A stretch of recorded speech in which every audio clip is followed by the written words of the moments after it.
I didn't expect to find God in the acts of DS, the surrendering of my sub, the immobilization of her body, or taking her as I desire to, but it did. Not in spite of being a dominant, but because of it. And if that made something stir in you, a curiosity, maybe even a discomfort, a knowing, then stay with me, because today I want to share with you what I learned about God through dominance and submission. I've been in the world of BDSM for over 14 years. Power exchange isn't just kink to me, it's life. It's the framework through which I've come to understand intimacy, connection, devotion, and even the divine. Now let me be clear, I'm not here to convince anyone that BDSM is holy. That being said, I know that it is. I'm sharing that for me, it became the doorway through which I rediscovered God. You see, the way I was taught to think about God growing up was all rules, all judgment, all distance. God was up there, and I was down here. And in between us was this giant chasm of shame. But over time, I started to unlearn what I'd been taught. And that took a long time. But while that unlearning was painful, there was a surprising teacher standing over there quietly in the corner of the room, my dominant self. Because what is God if not the one who holds power? And what is power when it's sacred if not given in love? Being a dominant taught me what it means to carry power without becoming a tyrant. They taught me what it feels like when someone offers you their trust, not because they were forced to, but because they chose to. And it made me wonder, is that what God really wanted all along?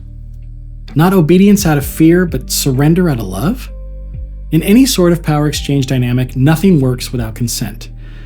And in my relationship with God, the infinite intelligence, the I am in us all, I've come to believe the same thing. God does not force love. He doesn't demand submission. He waits patiently and quietly until we say, yes, take me deeper. And in that yes, there's freedom, there's release, there's truth. One of the greatest misconceptions about BDSM is that it's all about control. And it is, but not in the way people think. It's not domination for domination's sake. It's a container. It's a vessel. It's a space where surrender can be safe, where freedom is found inside structure, where the one who holds the power does so in service to the one who gives it and to themselves. Isn't that also how the divine operates? What I've learned is God doesn't shame your desires. God implanted them to begin with. Not to be buried, not to be thrown out, but to be known, to be seen, expressed. And the more I stepped into my dominant identity, the more I saw that my sensuality wasn't at odds with my spirit. It was the pathway to it. When a submissive kneels before me, it's about trust, devotion, sacred vulnerability. And that reverence, it awakens something ancient and intrinsic in me. It calls me into integrity, into strength, into godliness, even when I'm getting what I want. And I do get what I want.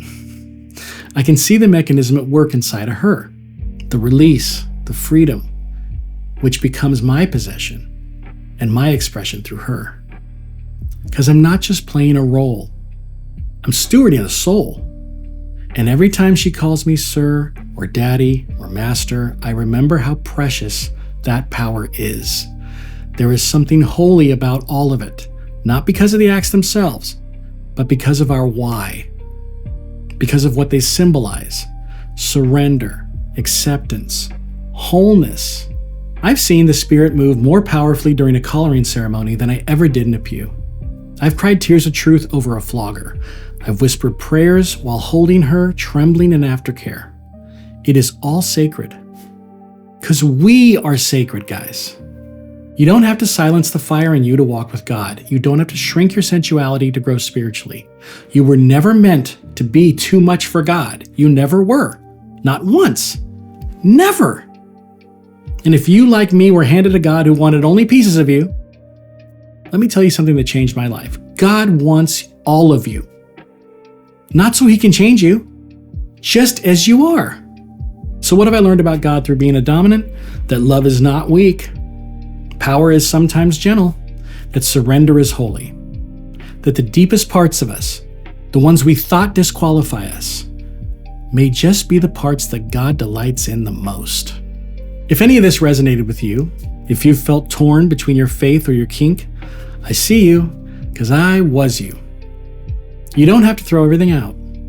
You just need to find what was true all along beneath the shame and the silence. If you're curious, head over to the website, fleshandspirit.love, or book a call with me, drop a comment. I would love to talk to you guys. My name is Jeremy, and my hope is that you'll find freedom in the bondage you choose. See you next time.